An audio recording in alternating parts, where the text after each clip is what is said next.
Hello, and thank you everyone for taking the time to join us here today in person and online.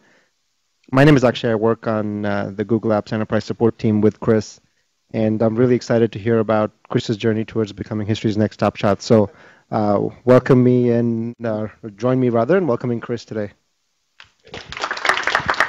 Thanks everybody for coming.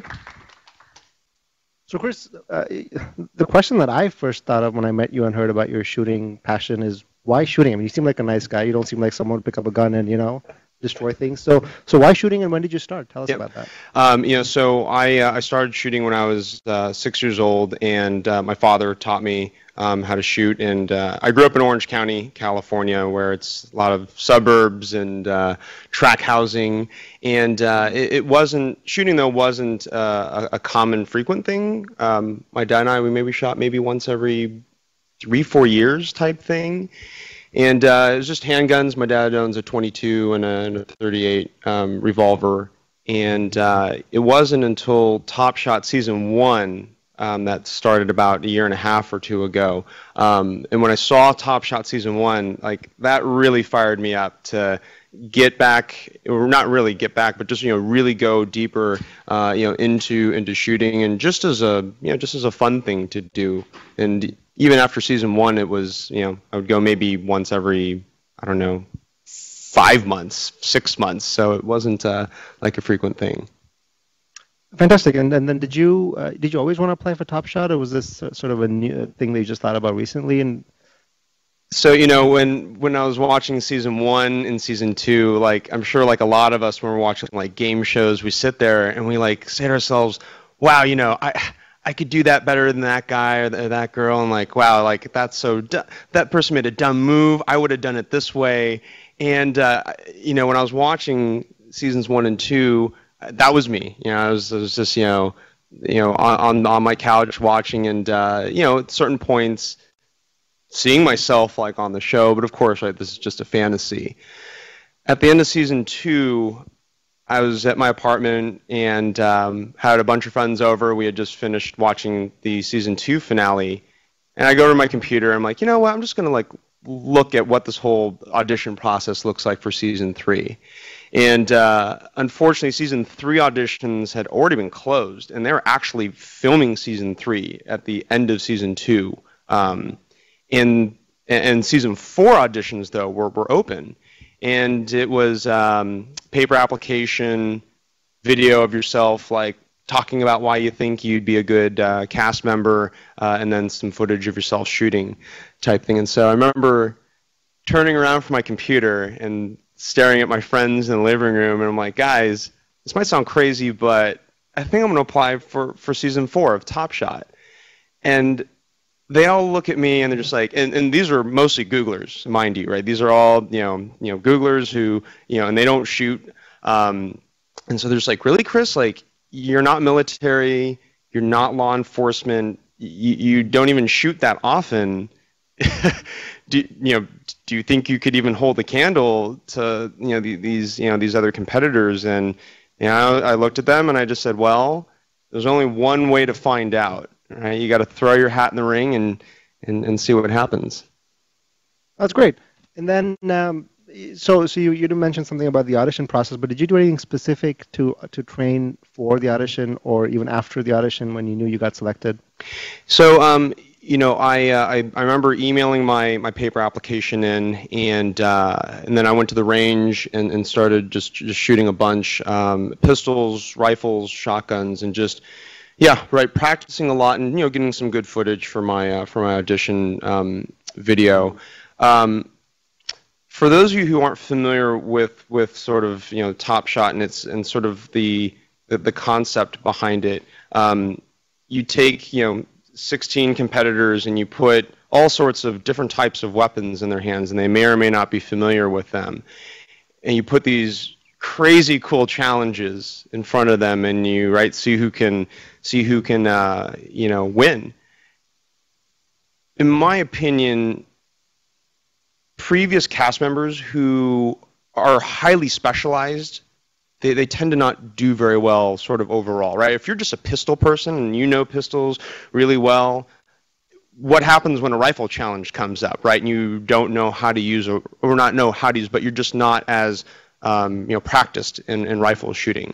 That's where, at least in my opinion, in sort of seeing past competitors, where I feel like they've fallen a little short. So in my training, I really tried to kind of, expose myself to as many pistols and rifles and shotguns as I could. And my roommate, he really wanted me to get throwing knives and like axes and stuff, but I live in San Francisco and there's nowhere that I can throw knives and axes around. So yeah, so I never got any of the throwing knives or anything like that. But I did go to an archery range and got some compound bow and longbow time in. And in Boy Scouts and Cub Scouts when I was younger, I did a little bit of archery through Boy Scouts. So bows and arrows were not totally like I'm no expert, but at least like I feel like I'm comfortable with bows and arrows. Yeah.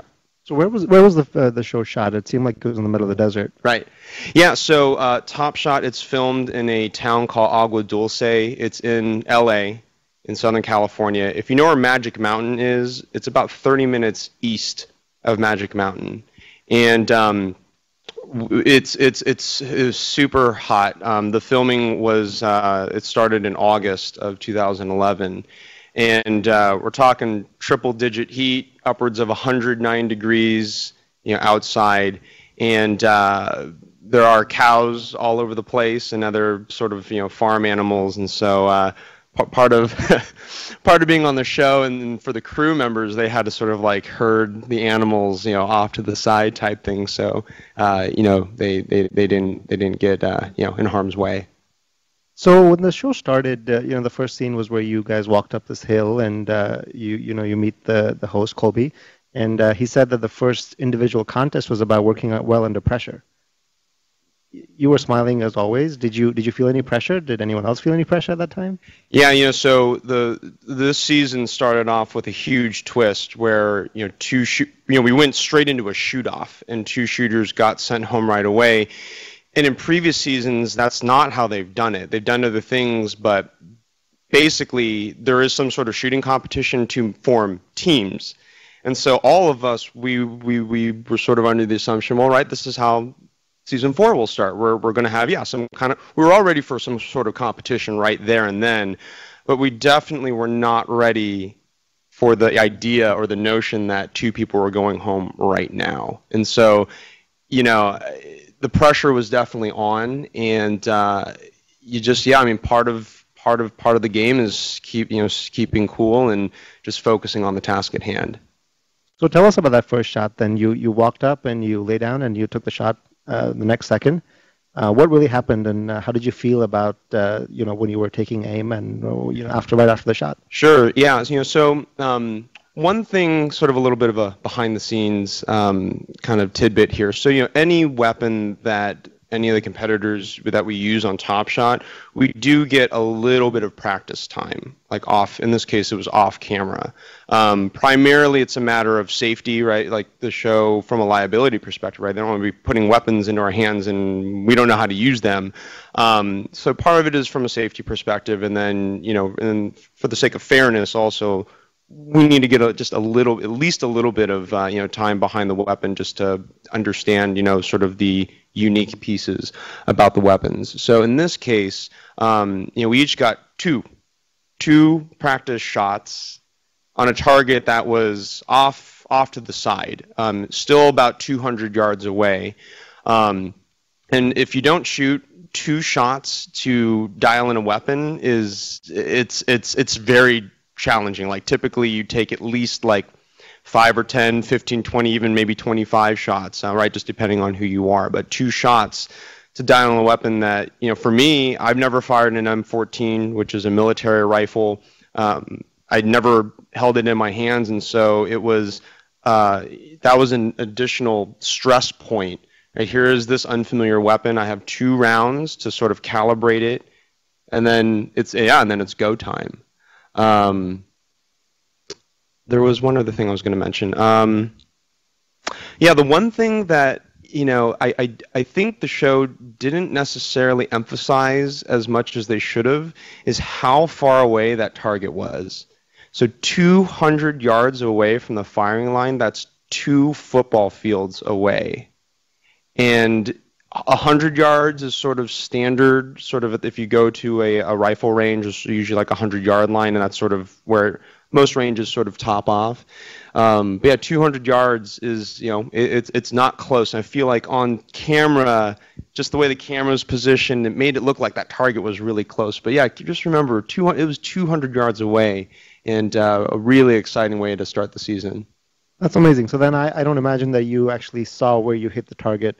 What went through your mind when you heard the number? Was it 4 point something? 4 inches. 4 inches. Yeah. What was going through your mind when you heard 4 inches and you knew you made it? So yeah, the brutal part between the whole that whole competition was, after we shot, we couldn't see where our shots landed, so they had to drive, the cameramen and everything up to 200 yards up to the target, measuring, and they're taking the camera shots, and then they're coming back, and there's probably about 10 minutes of downtime after each shooter while we're waiting, right? And you're just standing there sweating, and they have you just turn around. I don't know why, because we can't see 200 yards out, but we could see them sort of like, they have a measuring tape type thing, but yeah, so they had us turn around, and you're just sitting there baking in the sun, and then we reset, and Colby said 4 inches, and at that point I was like shooter number 10, something like that, and 6.2 inches I think at that point was the distance to beat. So when I heard 4 inches, and I knew that there were plenty of other shooters farther away than that, for me, like I was elated, because going into the show I had just a few goals. The first one was to establish myself as a good shooter. Number 2, I really wanted to be a good guy on the show. I mean, right, in every reality show, there's sort of like your good guys and your bad guys. And then the third goal was to make it past the first episode. So the fact that, I 4 inches was really great. And I was ecstatic. I mean, just, months, leading up to this point, right here on the show, like I've made it, past the first challenge. The last thing that I want to point out is, so there's 18 shooters, right, in that first shootout, and if you take off the closest shot, which was half an inch away from the bullseye, and the farthest shot, which was something like 9 point something inches, the range was something like 2 to 6.2 inches. And so the point is that 16 of us, we had about a 4.2 inch grouping.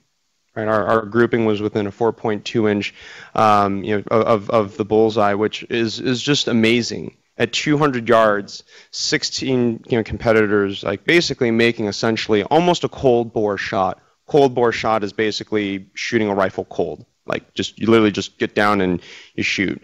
Typically, when you put more rounds through a weapon, the accuracy will improve because the barrel will start to heat up and just it sort of falls into its natural state. But anyways, I just wanted to throw that out there, since it was just, like I said, a great way to start off the season, and just I think really highlighted the caliber of marksmen that we have on season 4. So that shot led you guys to form teams. What was going through your mind when you first met your team and actually had a chance to talk with them off camera and private? Yeah, we haven't seen too much of the red team yet on TV. We've seen a little bit of Kyle Sumter. He's a SWAT commander in the Seattle area. We've met Gabby Franco, who is a Venezuelan Olympic champion. And she's the one who cleared out the bottom row. There's the smallest targets.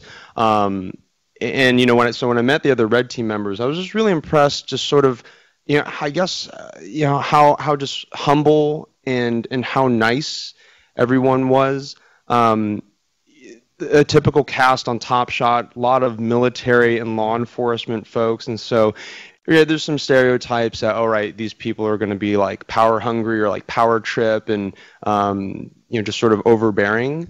But I didn't see any of that on the red team. And, the way that our teams were selected, we all just sort of lucked out, right? Because the order could have fallen any other way, and I feel like we got a lot of just nice people and great shooters, which was another thing that I definitely noted about our team.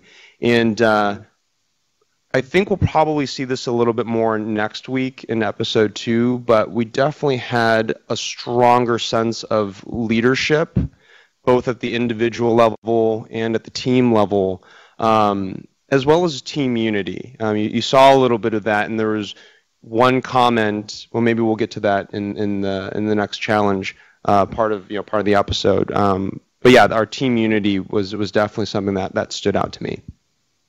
So the next challenge was the team challenge, and when Colby held up the gun that you guys were going to use to compete in that, everyone, including you, was visibly excited. Why was that?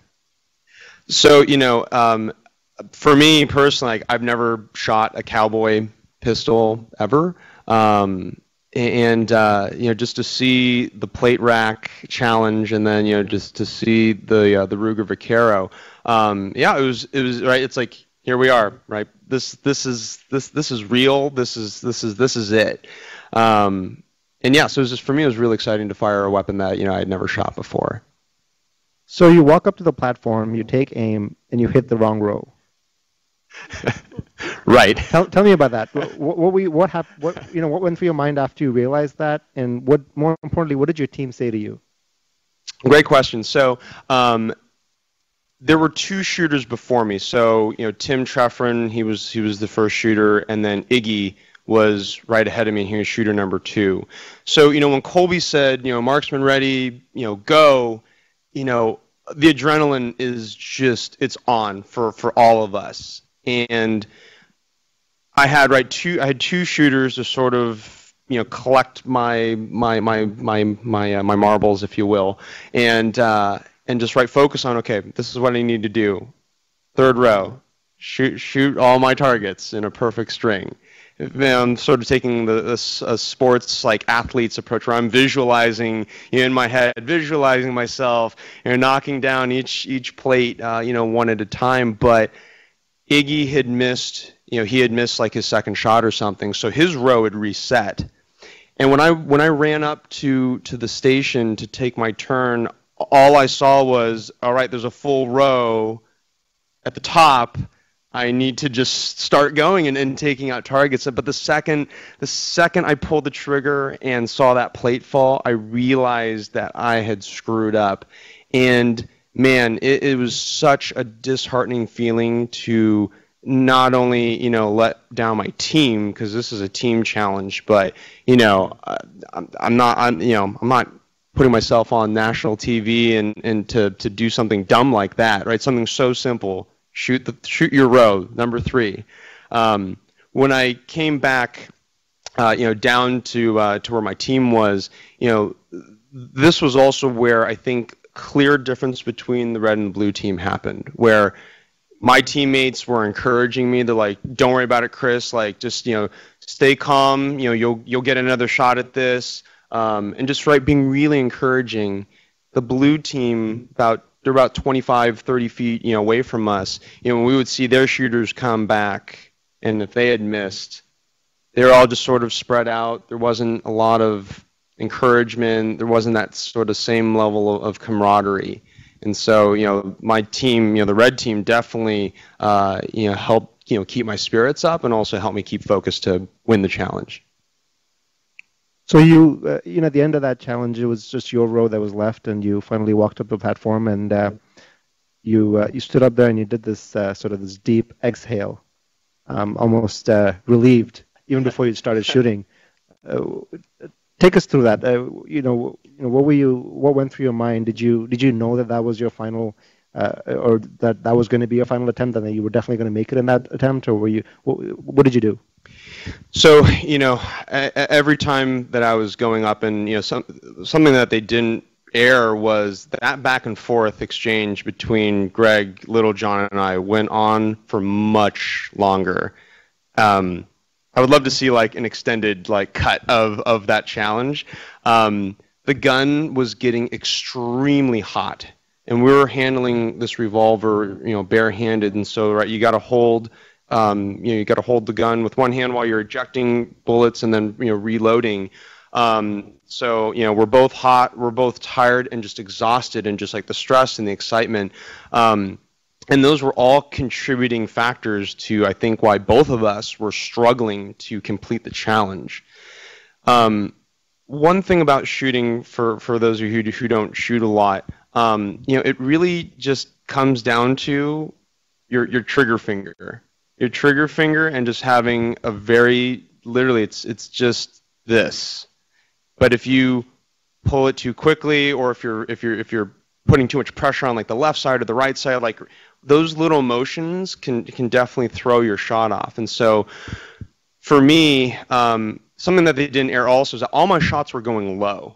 Like I'd hit a plate or two or three and then low. That's how I was missing. Low, low, low. And typically, if you're shooting low, that's typically indicative of you jerking the trigger. You're pulling it too fast, and so you're pulling the trigger and the barrel drops while you're jerking the trigger. So in my mind, I was pretty sure that's what was going on, and it was a symptom of just being really anxious. And Kyle said it best during the competition, where he said that the plate rack challenge gave the appearance of it being a speed competition, but really this was an accuracy competition.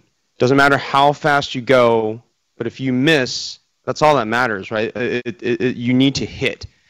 And so I know in my mind, I'm trying to balance speed and accuracy, and at that point, I was definitely probably biased more towards speed, but that's what was throwing me off. So yeah, so coming up to that sort of my last string, taking that deep breath was just sort of your generic relaxation technique, and just sort of try and calm myself, not try and get caught up too much in the moment of everything, and just focus. And then you win, and at least on the show, they just show your team jumping up and down. They hardly showed your reaction. Were you jumping up and down? Were you just relieved? What was your reaction like? Yeah.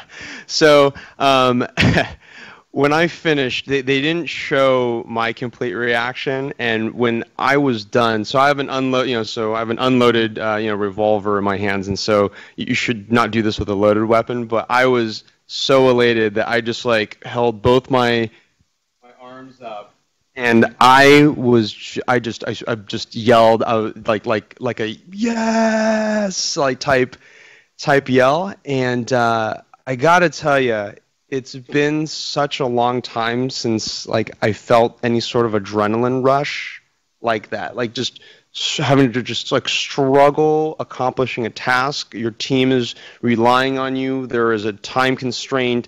The TV cameras are definitely a factor in everything as well. And I was just so relieved. And yeah, after I let out my scream, jumped back and celebrated with my team. So were you surprised then by the choices that the blue team made for the elimination challenge? So Little John got sent to elimination, and that wasn't much of a surprise. But yeah, the second person, while the blue team was talking about who are they going to nominate and send, the red team, we're on easy street. We're hanging out, we're just sort of just chatting, and we weren't sure. Frank, of course, was a candidate because he was the first shooter, which we all sort of put our weaker shooters up first with the bigger plates.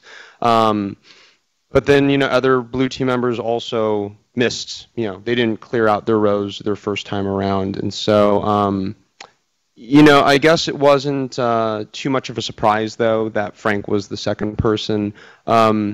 There were some strong personalities on the blue team. You've already seen a little bit of that on the blue team.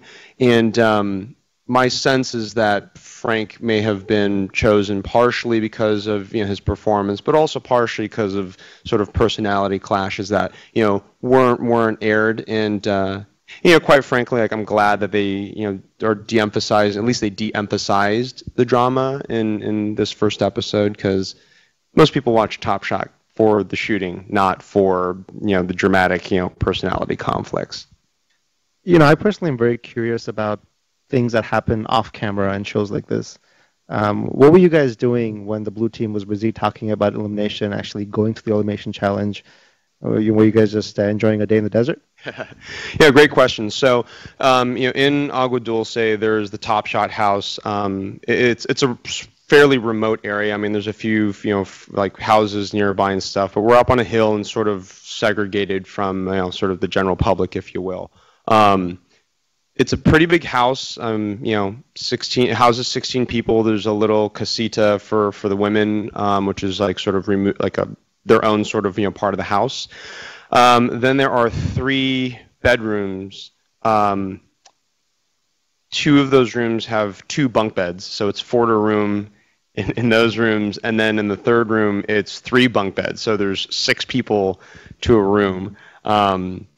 And so it's a very nice house, very comfortable. There's a huge backyard area, deck with lawn chairs and such, and darts and horseshoes. Something that's very unique about the experience is we have 0 access to the outside world. No internet, no phones, no TV, no radio, no magazines, no books, no reading material, and no MP3 players, nothing. So the idea is, the house and the environment is designed as such to facilitate us interacting with each other. Right? I can't put on, take my iPod and go off in a corner and read or listen to music, because that's boring, right? Nothing really happens if people go off on their own. So while the blue team was off, discussing who they were going to send to elimination, and then they left the house to go to the nomination range. Yeah, red team, we were just we were helping prep for dinner, just talking to each other. This was probably day 4. This was day 4. So we've been around each other for about 4 days at this point, right? So we're still meeting each other. We haven't had a lot of time to really chat and hang out. So that's what we were doing. Just literally staring at each other, talking, hanging out, because there's nothing much else to do. So do you, looking back to your time at the show, do you feel like you were being yourself, or were you not being yourself just because you were at a competition and the intent was to win? Yeah, that's a good question. I mean, I think for the most part, I felt very comfortable, living in the house with 15 other strangers, and so I went to UCLA for undergrad and was in a fraternity. And so having that experience of living with plenty of other people who are just not like me is something that I've been through before. And I think one sort of tactic that was sort of at the very front of my mind, sort of back to one of my main goals of establishing myself as a credible shooter, I didn't want to talk about it. I didn't want to talk about how little or how much a shooter, how good or bad I am, and just literally I need to show people out, on the range and in these competitions and our practices, how good or bad I am, right? Just let my performance, speak for itself. This contrasts though with some of the other competitors where they were bragging about, right, I own all these weapons and I reload my own bullets and I have all these awards, and you should, if you came to my house, you'd see this whole wall of plaques and awards and trophies and stuff. And I think part of the game, like a lot of reality, competitions, is right, getting along with people. And I would say, especially with this group, right, bragging and boasting about your achievements wasn't going to get you too far. And so, yeah. So I think with that, let's just open it up to the floor for some questions. Sure. If the crowd here has some, I have some on the Dodori here, and if anyone on VC has questions, please feel free to just jump in and shoot.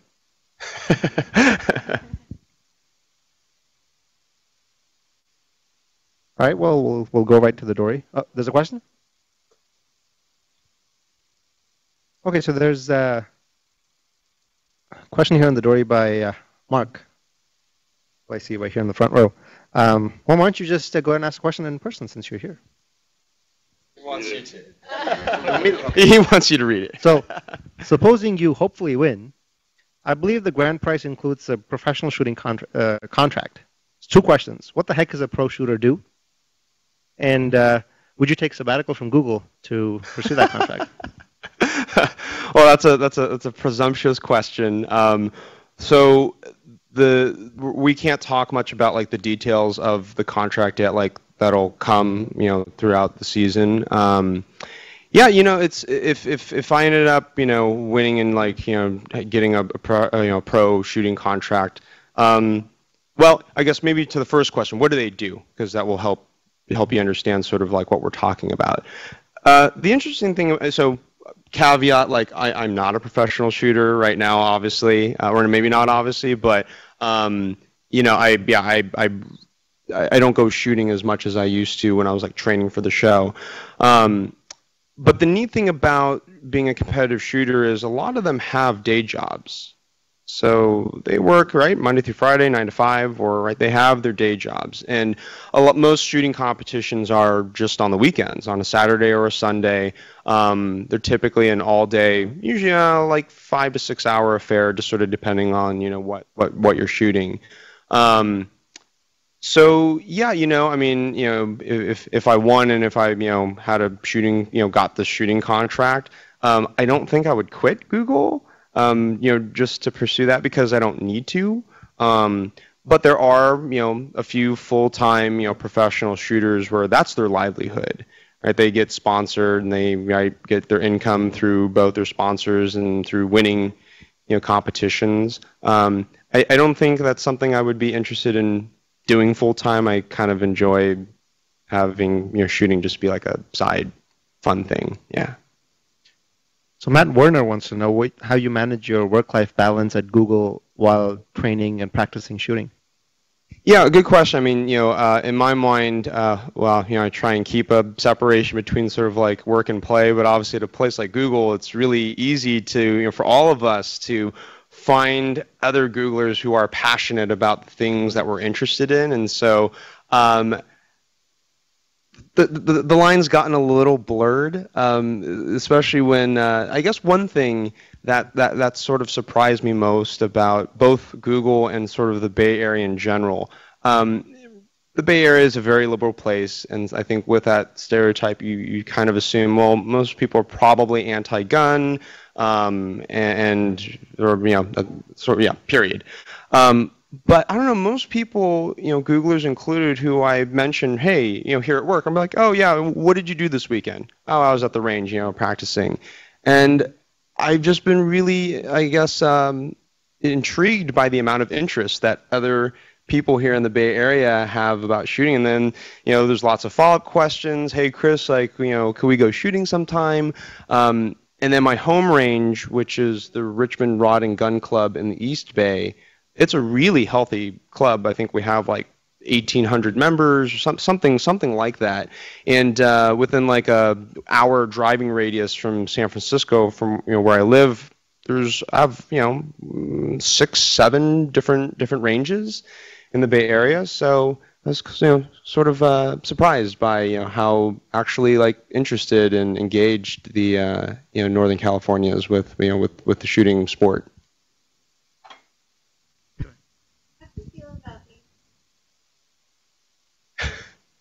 Commentary, like calling you the ugly guy. So the question is about how Adam, or Chris rather, felt about being branded a tech geek, because that's sort of the message that they kept putting out about you. So yeah, that's a good question. I didn't mind. We all had a little bit of input into sort of like what our like profession or sort of like what our persona was going to be, but at the end of the day, it's the producers have they're gonna call us whatever they want to call us.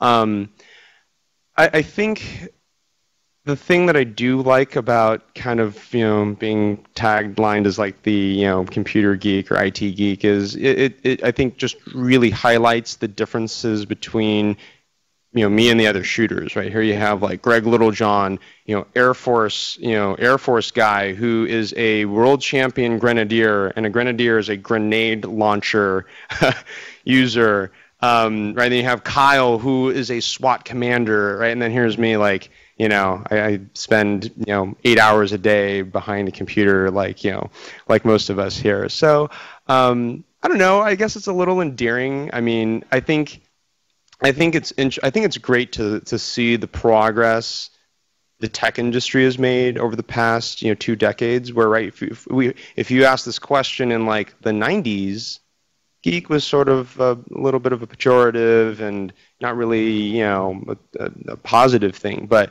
I think these days, right, you've got like the Best Buy, like, the Geek Squad, is that them?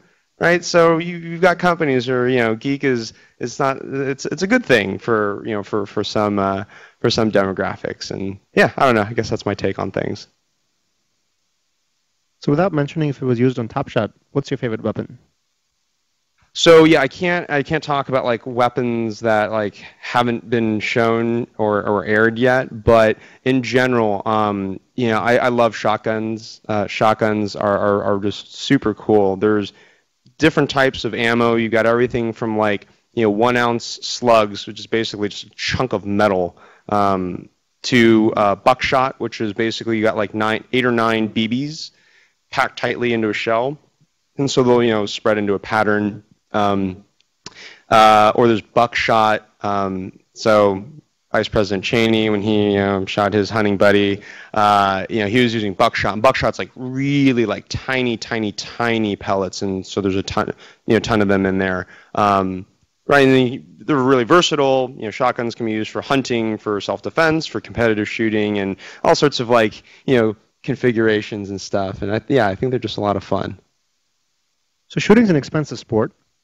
How do you balance between cost and then the time and your wallet? Yep. Yeah, it is an expensive sport to get into, and I think part of the reason why I didn't shoot a lot when I was younger is just because I couldn't afford it.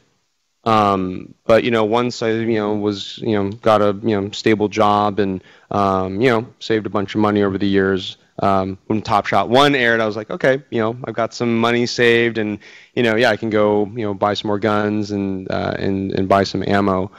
One frequent thing that a lot of shooters do to save money is reload their spent brass. So right when you're shooting, you see all like the empty cartridges go on the floor. Well, you can actually reuse them. So you literally pick them up, and there's a whole process. You clean them, and you put new primers in and everything. I'm not at the point yet where I'm actually reloading, but I'm saving all my brass. So once I sort of have enough brass and enough, also I don't have enough space in my apartment to like have a reloading station and house gunpowder and all that jazz. But I'll have the brass.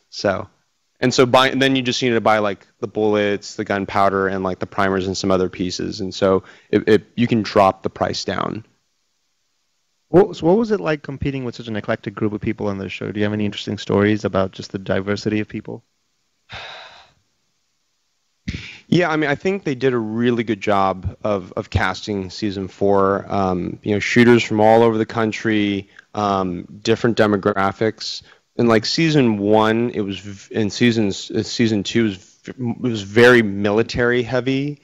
They had a few amateur slots, but all branches in the military, different types of law enforcement, everything from like SWAT team to transit authority to federal air marshal, etc. And so I think, for me, I was trying my best not to jump to any sort of conclusions based on someone's profession or even like based on the things that they said. Like if they said, I'm a good shooter, I was immediately skeptical. I'm like, right, just like I said, like I was saying earlier, like you can say all you want about your credentials and rewards you've won, but Top Shot is unique and it's very different. And your past and outside experience is very important, but you can't like rely on that to win on Top Shot. At least that's my opinion.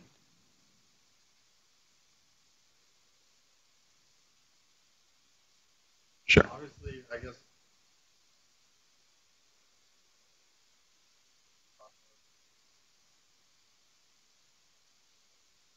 Sure. Oh. So the question's about what sort of vetting Chris had to go through when he applied for the show. Yeah, so after that initial submitting of like the paper application and video, and that paper application was like, tell us about your background. Why do you think you're a good shooter? Why do you think you'd be good for the show? They did phone screens and did a round of screening. And for some quick context, I don't have the exact number, but there were thousands of applicants for season 4. So they whittle it down to the top 50 people. They flew us all down to LA, and there was what's the whole psychological, battery tests, interviews with the psychologist. There was a shooting competition as a part of the interview process, and the process definitely made me feel good that all right, we're not gonna. There's only a small chance that a crazy person is gonna sort of make it through all the vetting. I mean, they did criminal background checks, employer checks, all that jazz. So yeah, and I guess maybe to sort of complete the application sort of process. If you've seen if you've seen the show before, you'll know that they have video footage of us opening up these letters, and at this point when we're opening those letters, like, we don't know if we actually made it or not. And so all they mail us a flip cam and this envelope, sealed envelope, and they say, find a loved one to film you opening this. And it was super exciting to open that letter and yeah, just know that, oh my gosh, like, I'm going to be on Top Shot. Well, thanks a lot, Chris, and good luck with the rest of the season. Or was there another question, or are we out of time? No, go ahead. There's another. Sure. My question from is that and shoot both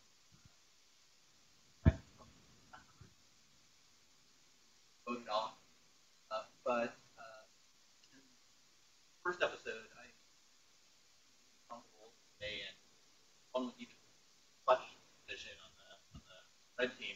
What are your impressions about? Great. So the question is about the women on the show, and generally they're not looked at as good shooters and they get voted off quickly, but this season they seem to have important roles to play in the team challenge. And so, Chris, what's your take on the women on the show? Yeah, I, like a lot of viewers, have wanted to see some strong women come on the show, and so I think it was season 1, Tara Paremba. She was a great shooter. Family illness, and she left. She dropped out because her father was ill. But yeah, so I was really hoping that the women in our season were going to be strong shooters, and they're great. Gabby Franco, who is on the red team with me, Olympic champion pistol shooter. She went to the Pan American Games to represent Venezuela. And then there's Michelle Viscuzzi on the blue team. She's an Army MP, and yeah, they can both shoot, right? And look at who got sent to to elimination. This first time for the blue team, and in the team challenge, look who struggled. Me and Greg Littlejohn. So right, the two guys, in episode 1, definitely struggling to pull it off. So. From what I've seen, we're going to see some great things, come from both Gabby and Michelle, in the next few episodes. So I'm excited. Totally different question. You mentioned you didn't do much training with the product. Hear from many of the other competitors if they did much practice with blocks, not models. So you didn't hear much, or rather, you didn't have a chance to train with any of the exotic weapons, but did any of the other competitors on the show have that opportunity before they came on? Yeah, so there was before the show started and filming started, a lot of the cast members put their audition videos on YouTube, and it was public. And so I knew some of the names like from when I met them at auditions. Even at auditions, like we weren't supposed to be talking to each other too much, but we sort of exchanged names at least. So yeah, I was watching videos of some of them were definitely practicing with axes and throwing knives and doing crazy things like holding the gun upside down and shooting with an upside down gun. And I was like, wow, it was an interesting sort of psychological effect where me seeing my competition and how they were prepping, I sort of said to myself, wow, like maybe I should have bought some of those throwing axes and throwing knives like my roommate wanted me to, because it's the type of show you can only prepare so much for the types of weapons that they're gonna throw our way, but to a certain extent we're in for the ride and just have to buckle up and be ready. Any other questions? All right. Well, thank you very much. Thanks for your time. Thanks for coming, everyone. Bye-bye.